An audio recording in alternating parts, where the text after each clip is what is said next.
Hello, this is Glenn Broderick from Vitrek, and I'm going to give you a quick demo today of the PA920 power analyzer for Metrologist. Normally, the power analyzer does a lot of things that Metrologists don't need, and so I'm going to just focus on the things that would be helpful for you. In particular, the most important menu, the one to start off with, is this one that says Measurement Config, and it's important to set these properly before you begin. So one of the things we can do is we can adjust the number of digits that we display.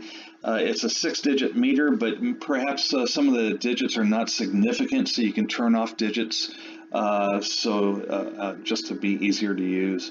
And then we can adjust the response time. Right now it's on fast, but as a metrologist I tend to want to go slower to have a more stable reading, and so you might want to adjust that.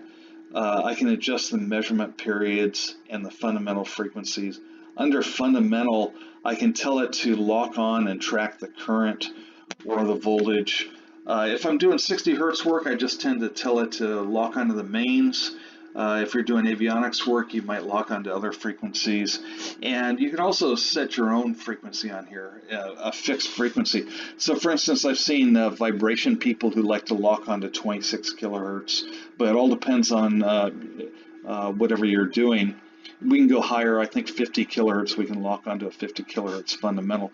The main thing to know, though, is we're going to base our calculations on this, so you want to set that properly.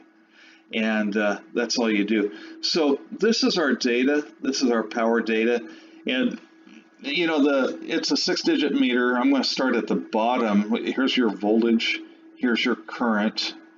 And here's your frequency. That's pretty basic. And but we also do watts, including the volt amp and the volt amp reactive. That's true power, reactive power. I'm sorry, apparent power, reactive power, and true power. And this is your power factor right there. So you can also go from basic to detailed if you want more information.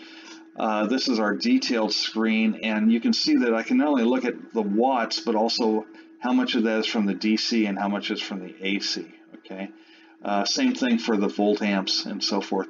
We display also here crest factor.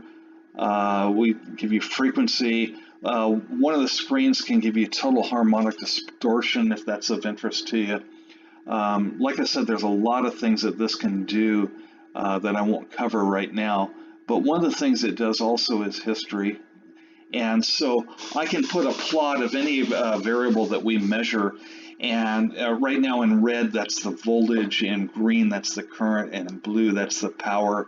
I can log that over time. I can log that over a very long period of time. I can look to see if anything is drifting and basically see how stable it is. But anyway, that's how easy it is to use the power analyzer. This is typically used for calibrating other power analyzers or watt meters, but anything that measures power, it's suitable for. Thank you for stopping in, and happy testing.